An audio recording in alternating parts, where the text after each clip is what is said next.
Okay, so we talked about repo rates and we were talking about repo rates and reverse repo rates. और ये हमारा under policy rates जो है ये दो टॉपिक्स आते हैं एंड ये सारे हम किसके अंडर पढ़ रहे हैं, क्वांटिटेटिव टूल्स के अंदर ये पढ़ रहे हैं. ठीक है, तो देखो अभी हम रेपो रेट समझेंगे. रेपो रेट क्या होता है? ठीक है, रेपो रेट समझेंगे, रेपो रेट क्या होता है. तो देखो रेपो रेट की अगर मैं डेफिनेशन बताऊं तो repo rate is the rate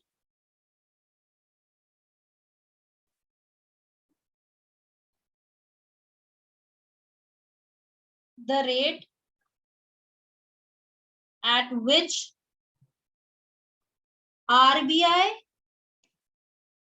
offers short term loans.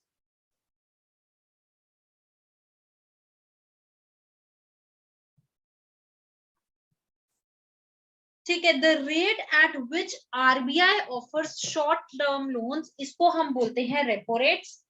ठीक है, और यहाँ पे देखो कैसे ये जो है शॉर्ट टर्म लोन्स प्रोवाइड कराता है. By buying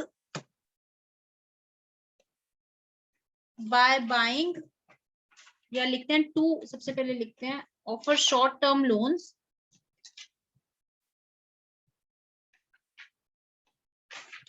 to commercial banks.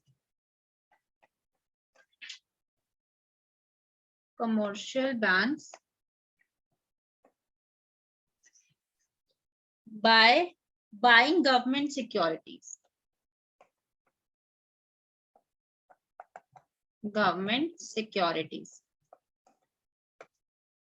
तो मैंने क्या बोला, रेपो रेट क्या है? The rate at which RBI offers. ये चीज ध्यान रखनी है. तो जब RBI short term loans offer कर रहा है किसको? कमर्शियल बैंक्स को. और ये किससे कर रहा है? देखो इसमें एक, इस डेफिनेशन में एक चीज इंपॉर्टेंट है, बाय बाइंग गवर्नमेंट सिक्योरिटीज. अब यहाँ पर भी लोन आरबीआई ऑफर कर रहा है बैंक्स को, और हमने जो बैंक रेट पढ़ा था उसमें भी आरबीआई ही इंटरेस्ट जो है, मतलब आरबीआई ही जो है इंटरेस्ट दे रहा था, आरबीआई ही लोन दे रहा था बैंक्स को. ठीक है, लेकिन इसमें हमने ये चीज पढ़ी थी, इसमें आप कुछ भी गिरवी नहीं रखते हो, नथिंग कोलैटरल. आरबीआई बैंक्स ने पैसा मांगा, आरबीआई ने पैसा दे दिया, लोन दे दिया. लेकिन आपका जो पॉलिसी रेट है जिसमें हम रिवर्स रेपो रेट पढ़ रहे हैं, इसमें भी आरबीआई ही लोन प्रोवाइड कर रहा है. लेकिन इसमें डिफरेंस क्या है? एक तो ये शॉर्ट टर्म लोन है, ठीक है, और दूसरा डिफरेंस क्या है? By buying government securities. मतलब आप लोग यहाँ पे क्या हो रहा है, कोलैटरल रख रही हैं. क्या रख रहे हैं? कोलैटरल. गवर्नमेंट सिक्योरिटीज कोलैटरल रख रही है, गिरवी रख रहे हैं गवर्नमेंट सिक्योरिटीज. समझ आया? मतलब अगर आरबीआई है, आरबीआई बैंक्स को, ये बैंक्स हैं, इनको लोन प्रोवाइड कर रहा है, तो बैंक्स जो हैं आरबीआई के पास क्या गिरवी रखवा रहे हैं?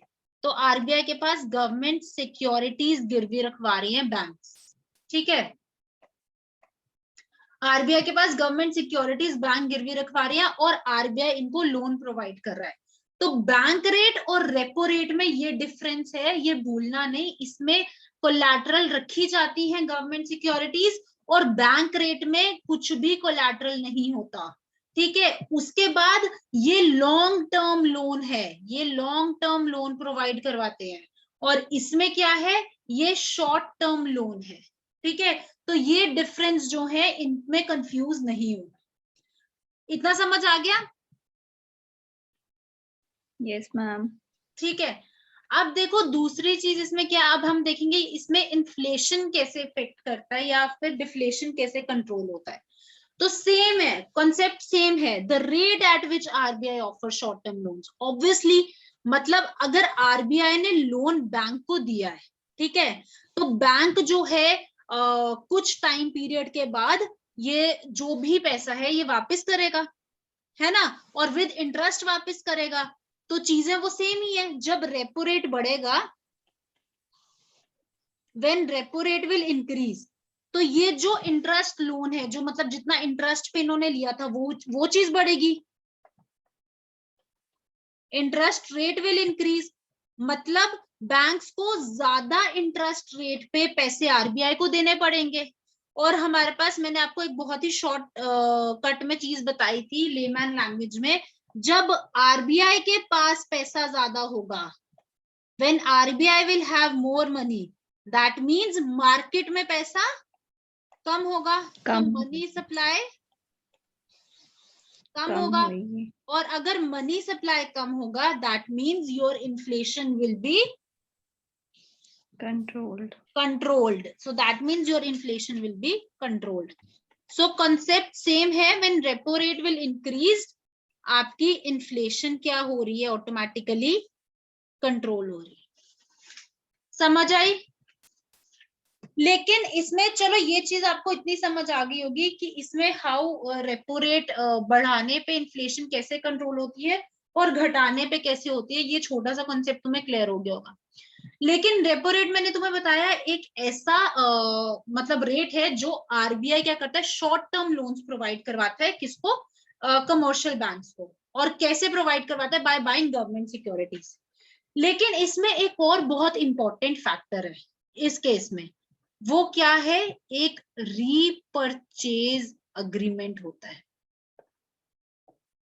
मतलब क्या है, मतलब जब आरबीआई ने लोन लिया और आरबीआई ने अपने पास गवर्नमेंट सिक्योरिटीज, बैंक्स ने क्या किया, अपनी जो गवर्नमेंट सिक्योरिटीज थी वो आरबीआई के पास गिरवी रखवाई, ठीक है, कोलैटरल रखवाई, गिरवी रखवाई। तो बैंक क्या करेगा, बैंक बोलेगा कि मैं कुछ टाइम के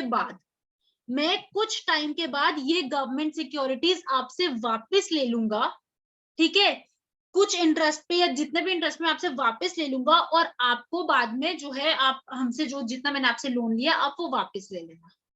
तो एक रीपरचेज अग्रीमेंट होता है। इस रीपरचेज एग्रीमेंट में क्या है, ये it is signed by both the parties, ठीक है, stating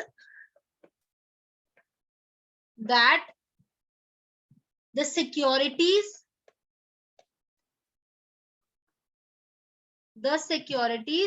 will be repurchased by by commercial banks on predetermined date at given price। दूसरे वर्ड्स में बोलूं तो क्या होएगा, एक रीपरचेज अग्रीमेंट साइन होएगा, और इस रीपरचेज अग्रीमेंट में क्या बात कही जाएगी, इसमें कही जाएगी कि हमने जो गवर्नमेंट सिक्योरिटीज आपके पास गिरवी रखवाई हैं, हम वो इस टाइम के बाद जो है ये वापस ले लेंगे और आपको आपका पैसा वापस कर देंगे, ठीक है। तो ये जो चीज होती है इसको मतलब ये सब कुछ किसके अंडर आता है, ये सारा कुछ रेपो रेट के अंडर आता है। ये समझ आया? Yes ma'am. ओके, तो आपको ये चीज ध्यान रखनी है कि रेपो रेट, रिपीट कीजिए एक बार फिर से, रिपर्चेज एग्रीमेंट। ओके, तो एक क्या होता है, मैंने आपको बताया कि जो आरबीआई है, ठीक है, आरबीआई ने क्या किया था, लोन दिया बैंक्स को, और बैंक्स ने बदले में गवर्नमेंट सिक्योरिटीज जो थी वो क्या करवाई, गिरवी रखवाई, ठीक है।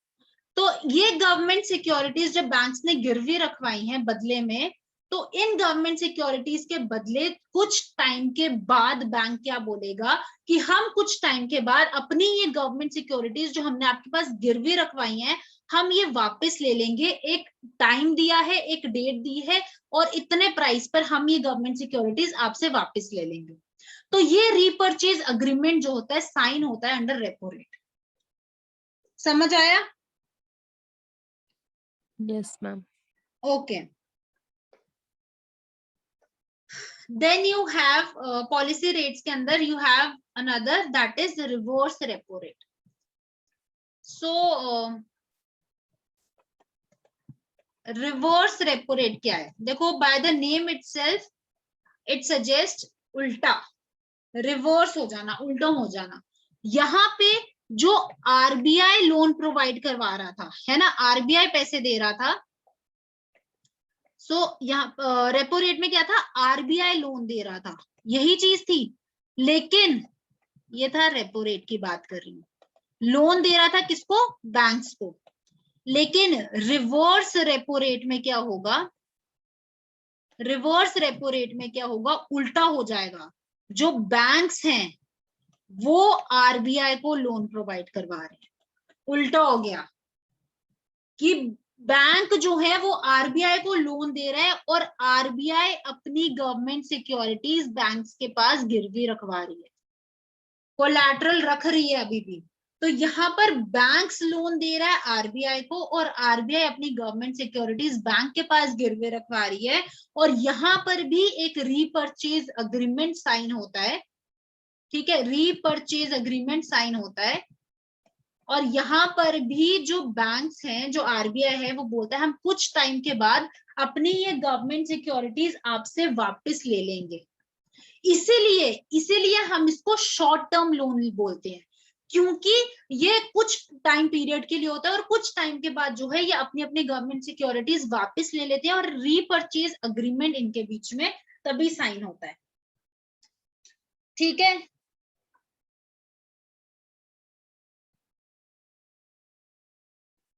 तो रेपो रेट में हमने क्या पढ़ा, जब भी बैंक आरबीआई से शॉर्ट टर्म लोन लेती है तो उसमें क्या करना पड़ता है, इंटरेस्ट पे करना पड़ता है, ठीक है। और यही इंटरेस्ट रेट क्या है, आपका है रेपो रेट। जब भी बैंक आरबीआई से शॉर्ट टर्म लोन लेगी तो उस पे उसको इंटरेस्ट पे करना पड़ता है, और इसी इंटरेस्ट को हम बोलते हैं रेपो रेट, ठीक है। और ये इंटरेस्ट कैसे पे करते हैं, इनको कोलैटरल रखनी पड़ती है गवर्नमेंट सिक्योरिटीज। और आपके बैंक रेट में आपको बहुत इंपॉर्टेंट ये चीज ध्यान रखनी है, इसमें कुछ भी कोलैटरल नहीं होता है, ठीक है, कुछ भी गिरवी नहीं रखते हैं। तो अगर हम अभी प्रेजेंटली की बात करें तो अभी के टाइम पे आपका रेपो रेट कितना चल रहा है, 4%।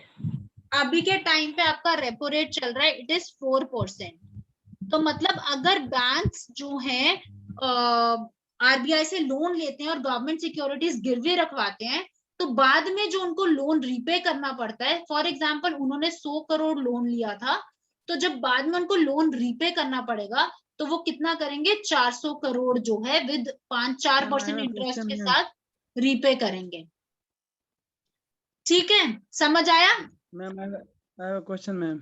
यस मैम ये जो इंटरेस्ट देते हैं ना, फॉर एग्जाम्पल इसमें मैम रेपो रेट और रिवर्स रेपो रेट में मैम, एक सेकंड, हाँ जी बोलो। रिवर्स रेपो रेट या रेपो रेट में जो हम इंटरेस्ट देते हैं ना, फॉर एग्जांपल चाहे आरबीआई को पे करना पड़े या गवर्नमेंट ये बैंक को पे करना पड़े, जी तो वो क्या हमेशा गवर्नमेंट सिक्योरिटीज में या कैश में भी दे सकते हैं मैम? वो गवर्नमेंट सिक्योरिटीज ही गिरवी रखवानी पड़ती है उसमें। लोन तो कैश में, हाँ लोन तो कैश में जाएगा, कोई एक चेक में लोन जाता है, ठीक है, या फिर वो डिपेंड करता है आरबीआई किस में देता है, पर मोस्टली चेक में देता है, ठीक है। लेकिन गिरवी जो है, कोलैटरल जो है, गवर्नमेंट सिक्योरिटीज ही रखवानी पड़ती है। उसमें कैश नहीं आता मैम उस वाली गवर्नमेंट सिक्योरिटी की, नॉन कैश गवर्नमेंट नहीं, गवर्नमेंट सिक्योरिटीज में कैश नहीं होता। गवर्नमेंट सिक्योरिटीज में आपके बॉन्ड्स हो जाते हैं, कुछ शेयर्स हो जाएंगे, अगर आरबीआई करवाएगा तो कुछ शेयर्स आरबीआई के अंडर जो भी शेयर्स होंगे, बॉन्ड्स होंगे, वो होती हैं गवर्नमेंट सिक्योरिटीज, इसमें कैश नहीं होता। Okay ma'am, thank you. ठीक है, तो ये था आपका रिवर्स रेपो रेट, और रिवर्स रेपो रेट बिल्कुल उल्टा है आपका रेपो रेट से। तो यहाँ पर क्या है, यहाँ पर, हाँ जी मैम आपने बोला ना यहाँ पे शॉर्ट पीरियड के लिए वो कितना टाइम पीरियड होता है मैक्सिमम? शॉर्ट पीरियड आपका मैक्सिमम आप लगा लो 6 मंथ्स 5 मंथ्स इतना होता है। ओके कोई फिक्स नहीं है ना?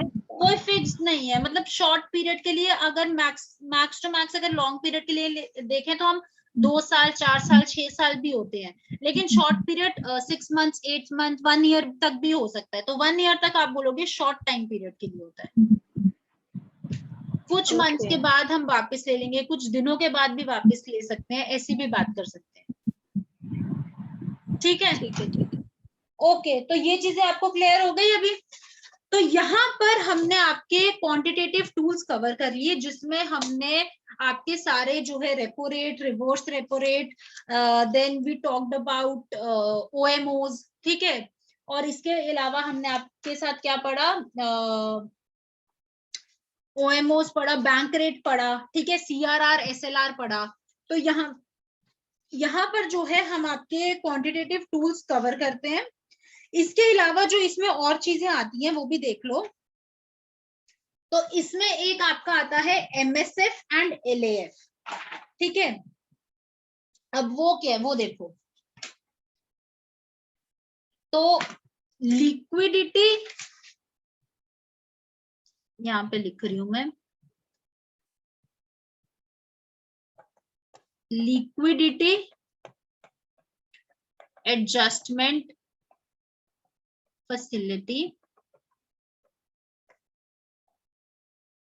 पहले ये देखते हैं ये क्या है।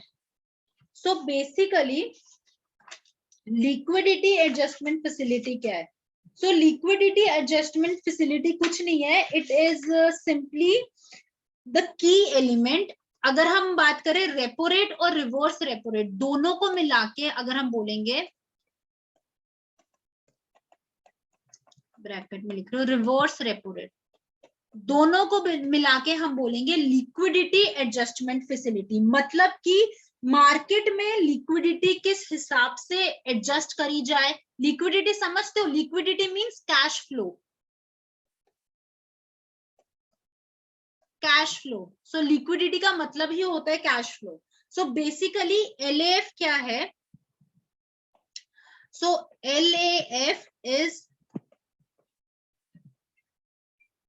LAF is the key element in monetary policy operating framework of RBI. Very important, introduce कब हुआ था? So it was introduced कब? In the year 2000, जून 2000, ठीक है। और इसमें क्या है, इसमें अगर हम बात करें एक तरह से हेल्प करता है आरबीआई को कि किस तरह से इंटरेस्ट रेट हमने बढ़ाने हैं या घटाने हैं, सो दैट हम कैश फ्लो मार्केट में इतना रखें कि हमारा इन्फ्लेशन और डिफ्लेशन कंट्रोल हो पाए। So basically liquidity adjustment facility आपके दो टर्म्स इंक्लूड करते हैं, that is repo rate and reverse repo rate. So it helps, या फिर हम ऐसे लिखेंगे LAF operations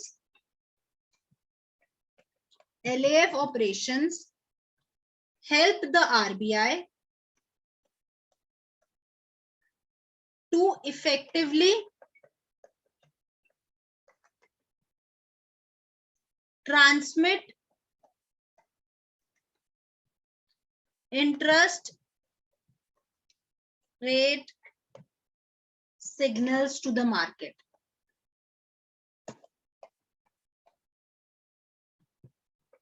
समझ आया? सो रेपो रेट और रिवर्स रेपो रेट दोनों को मिला के हम बोलते हैं LAF। और ये बेसिकली क्या हेल्प करता है? ये हेल्प करता है कि किस तरह से हम मार्केट में इंटरेस्ट रेट बनाए रखें, सो दैट हमारा इन्फ्लेशन और डिफ्लेशन जो है दैट इज इन कंट्रोल, ठीक है। या फिर हमारी मॉनेटरी पॉलिसी के ये टूल्स होते हैं, ठीक है। और अब हम देखते हैं MSF क्या है। एक और आपके पास वर्ड आ जाता है, that is marginal standing facility. Marginal standing facility. So MSF क्या है ये देखो। MSF एक तरह की स्कीम है, ठीक है। It is a scheme announced by RBI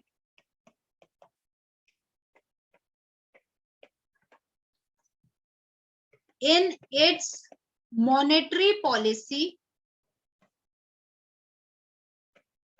कब अनाउंस करी थी? इंपॉर्टेंट हो जाता है, 2011-12 में, ठीक है, and it came into effect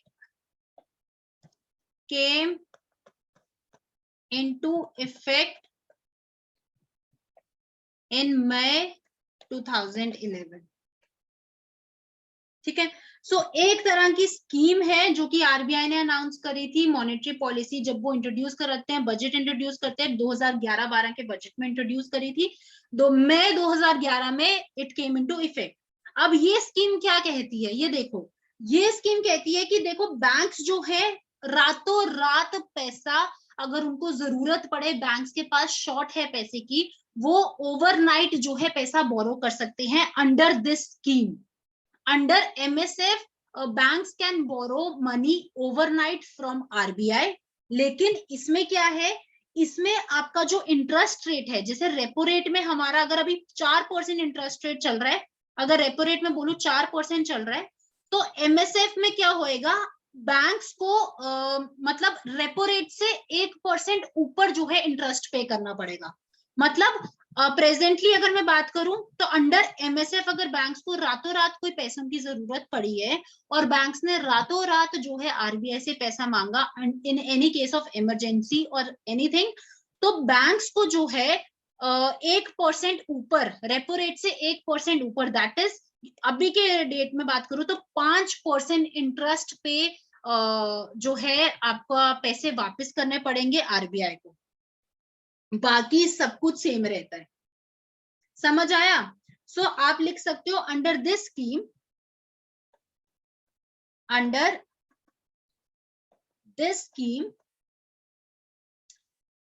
banks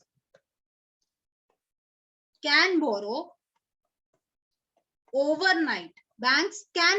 overnight up to 1% of their net demand time liability from RBI at interest rate 1% higher than current repo rate. I hope it is clear.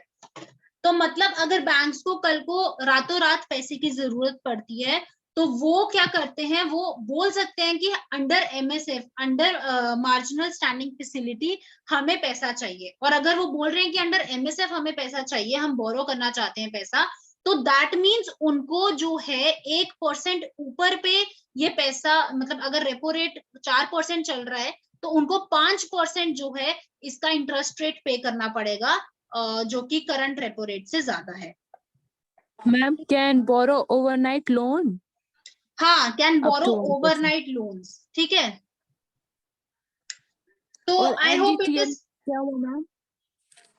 NDTL NDTL आपने that is net demand and time हाँ, liability. मैंने last class में पढ़ाया था कि net demand and time liability क्या है yes. है ना, पढ़ाया है मैंने ये चीज।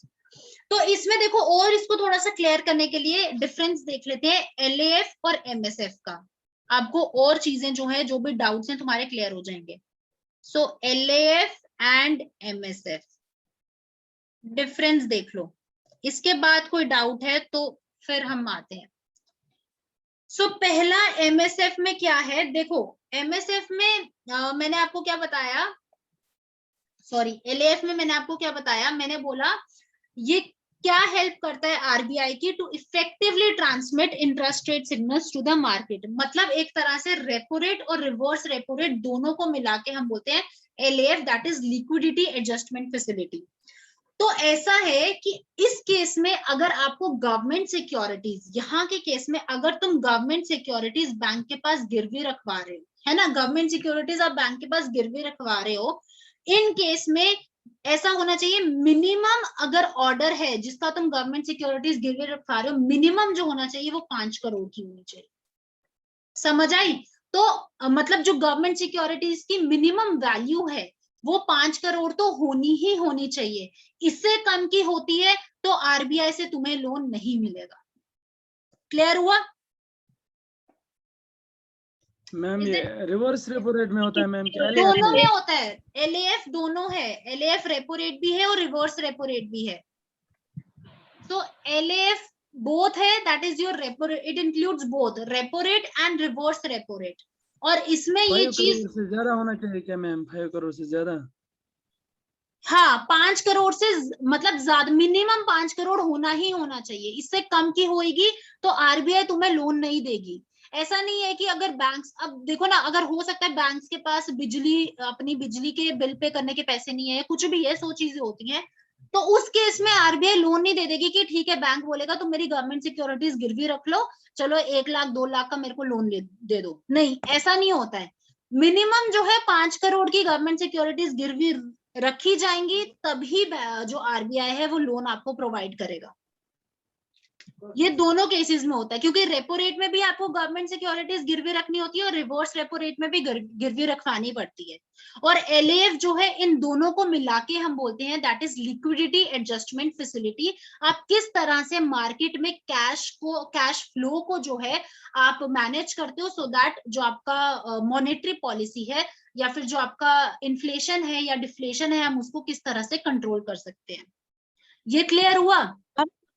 मैम रिवर्स रेपो रेट में आरबीआई को कैसे नीड पड़ती है, मतलब क्या नीड पड़ती है बैंक से आरबीआई को लोन? नीड नहीं पड़ती रिवर्स में, रिवर्स रेपो, हाँ आरबीआई को इन केस ये नीड पड़ सकती है कि अगर फॉर एग्जाम्पल मार्केट में पैसा कम है, फॉर एग्जाम्पल मार्केट में पैसा कम है, तो आरबीआई क्या बोलेगा कि ठीक है, आप मेरी गवर्नमेंट सिक्योरिटीज जो है, या फिर मार्केट में पैसा कम नहीं बोलेंगे, अगर मार्केट में पैसा बहुत है या इन्फ्लेशन बहुत है, ठीक है, मार्केट में इन्फ्लेशन बहुत है या फिर महंगाई बहुत हो रही है, तो आरबीआई क्या बोलेगा कि मुझे लोन चाहिए, बैंक्स को बोलेगा मेरे को लोन चाहिए, मेरी गवर्नमेंट सिक्योरिटीज आप गिरवी रख लो। इन केसेस में आरबीआई जो है उधारी लेती है, अगर मार्केट में इन्फ्लेशन का दौर बहुत चल रहा है, महंगाई बहुत चल रही है और उसको थोड़ा बैलेंस करना है, तब जो है ऑब्वियसली अगर आरबीआई पैसा ले लेती है बैंक से, आरबीआई बोलेगी कि आप मेरे को जो है लोन प्रोवाइड करो, मेरे से गवर्नमेंट सिक्योरिटीज आप गिरवी रख लो। तो ऐसे केसेस में क्या होता है, ऐसे केसेस में होता है अगर इन्फ्लेशन का दौर चल रहा है और आरबीआई को वो चीज कंट्रोल रखनी है। क्लियर हुआ? Yes ma'am. तो ये सब कुछ मैनेज कौन कर रहा है, ये सबका हेड कौन है, आरबीआई ही है। और एलएएफ में मैंने आपको एक चीज बोली, इसमें मिनिमम आपका 5 करोड़ ऑर्डर होता है, मतलब मिनिमम 5 करोड़ की गवर्नमेंट सिक्योरिटीज तुम गिरवी रखवा सकते हो, और उससे कम की नहीं होएगा, बैंक्स आरबीआई उससे कम पे लोन नहीं प्रोवाइड करेगी, ठीक है। और यहीं पे एमएसएफ की बात करूं, मिनिमम देखो एमएसएफ में क्या है, ओवरनाइट पैसा अगर चाहिए, मतलब बहुत ही इमरजेंसी में पैसा चाहिए, तो मिनिमम 1 करोड़ ऑर्डर होएगा एमएसएफ में, तो आपको जो है लोन मिल जाएगा। मतलब बैंक्स आ रहे हैं आरबीआई के पास और बोल रहे हैं अंडर एमएसएफ जो है हमें लोन चाहिए, रातों रात इमरजेंसी के केस में लोन चाहिए, तो वो अपनी मिनिमम 1 करोड़ की गवर्नमेंट सिक्योरिटीज भी गिरवी रखवा सकते हैं और बोल सकते हैं हमें जो है लोन दे दो। क्लियर हुआ? Is it clear? Yes ma'am. Okay, so इसका सेकंड आपका डिफरेंस आ जाता है इसमें, देखो all clients are eligible, that means आपके सेंट्रल एंड स्टेट गवर्नमेंट भी पैसा ले सकती है उधारी पे फ्रॉम आरबीआई, बैंक्स जितने भी बैंक्स हैं वो भी पैसा उधारी पे ले सकता है आरबीआई से, ठीक है।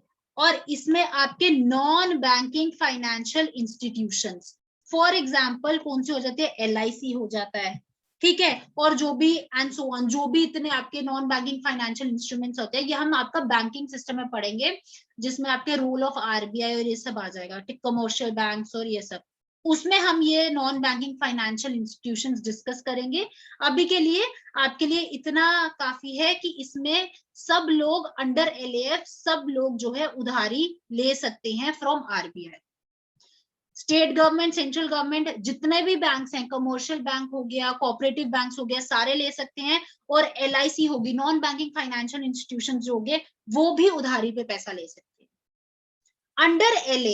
अंडर एलएएफ देखो, इसमें देखो ओनली शेड्यूल्ड कमर्शियल बैंक्स। ये हम सारे, आप अभी ये मत पूछना कि ये कौन से बैंक्स होते हैं, ये हम सारा आपका बैंकिंग सिस्टम में कवर करेंगे। अभी के लिए तुम इतना याद रखो, only scheduled commercial banks are allowed to borrow money from RBI. इसमें से भी एक्सेप्शन है,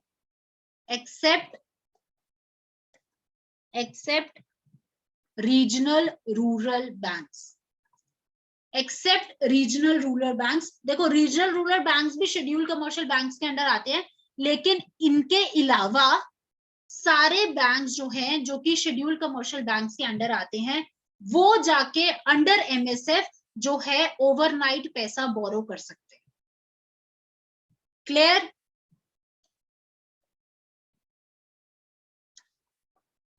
थर्ड पॉइंट, बैंक्स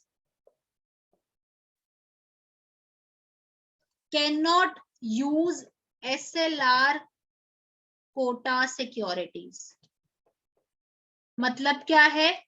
देखो SLR मैंने पढ़ाया था, वो पैसा या फिर वो सिक्योरिटीज जो हम आरबीआई के पास रिजर्व रखवाते हैं in the form of government securities, in the form of gold, ठीक है? तो वो सिक्योरिटीज जो हम आरबीआई के पास रखवाते हैं, और इनको मैंने बताया था इनको हम छेड़ नहीं सकते। तो यहाँ पर अगर कितनी भी जरूरत पड़े, बैंक्स जो है अपनी एसएलआर में से जो है पैसा मतलब गवर्नमेंट सिक्योरिटीज निकाल के गिरवी नहीं रखवा सकती आरबीआई के पास, ठीक है? उनको अलग से, उनके पास अलग से पैसा होना, अलग से उनके पास सिक्योरिटीज होनी चाहिए जो वो गिरवी रखवा पाए। वो एसएलआर के अंडर जो सिक्योरिटीज रखवाई हुई हैं वो नहीं यूज कर सकती इस केस में। और अगर मैं इनकी बात करूं एमएसएफ की, देखो एमएसएफ में क्या है, ओवरनाइट पैसा चाहिए, मतलब जरूरी, बहुत जरूरी में पैसा चाहिए, सिर्फ शेड्यूल्ड कमर्शियल बैंक्स जो है ये यूज कर सकते हैं। तो इसमें क्या है, अगर बहुत ही इमरजेंसी पड़ रही है तो they can use SLR securities. ये डिफरेंस जो है इनको ध्यान रखना, इनके ऊपर कुछ क्वेश्चंस आपके बन सकते हैं। Can use SLR securities and can not, ठीक है? नेक्स्ट फिफ्थ आ जाता है, देयर इज नो लिमिट, और यहां पे आ जाता है मैक्सिमम यूज। आई गेस अभी का 3% है presently, if I am not wrong. पहले जब मैंने ये चीज पढ़ी थी तब 0.75% था, अभी इट्स 3%। तब भी ये जो नंबर्स है ये तुम चेक करते रहना। तो इसमें क्या मतलब है, इसमें क्या है, देखो इसमें बोल रहे हैं कि अगर बैंक्स को जरूरत है या फिर आरबीआई को जरूरत है, वो कितना भी जो है सिक्योरिटीज अपनी उसमें रखवा के कितना भी बोरो कर सकते हैं। 5 करोड़ तो मिनिमम है, रखवानी ही रखवानी है। उसके अलावा उनके पास जितनी भी हैसियत होगी, उनके पास जितनी भी सिक्योरिटीज हैं, 100 करोड़ की भी हैं, 200 करोड़ की भी हैं, वो उतनी गिरवी रखवा के उतना ही लोन ले सकते हैं, कोई लिमिट नहीं है। They can borrow according to their limit, according to their securities, CRR securities या जो भी सिक्योरिटीज उनके पास पड़ी हुई है उसके अकॉर्डिंग जो है वो कितना भी बोरो कर सकते हैं। लेकिन इस केस में अंडर एमएसएफ जो है वो सिर्फ अगर एसएलआर सिक्योरिटीज अपने यूज कर रहे हैं, फॉर एग्जांपल उनके पास 10 करोड़ या 100 करोड़ की एसएलआर सिक्योरिटीज पड़ी हुई हैं, 10 करोड़ में से वो सिर्फ 0.75 या 3%, 3 करोड़ की बात करूं अभी के डेट में, सो सिर्फ 3 करोड़ सिक्योरिटीज जो हैं वो बोरो कर सकते हैं, वो अपनी लोन पे रखवा सकते हैं, और सिर्फ 3 करोड़ मतलब मिनिमम जो है इतना ही वो बोरो कर सकते हैं, इससे ऊपर का नहीं कर सकते मैक्सिमम। रिपीट में रिपीट, ओके। यहाँ पर under LAF there is no limit to borrow, ठीक है? कोई भी लिमिट नहीं है, वो कितना भी बोरो कर सकते हैं, जितनी उनके पास सिक्योरिटीज हैं बैंक्स के पास वो उतनी बोरो कर सकते हैं। लेकिन एमएसएफ के तहत बैंक्स जो है मतलब अनलिमिटेड नहीं बोरो कर सकती, उनके पास एक लिमिटेड होती है, वो मैक्सिमम जो है इतनी सिक्योरिटीज आज की डेट में अपनी गिरवी रख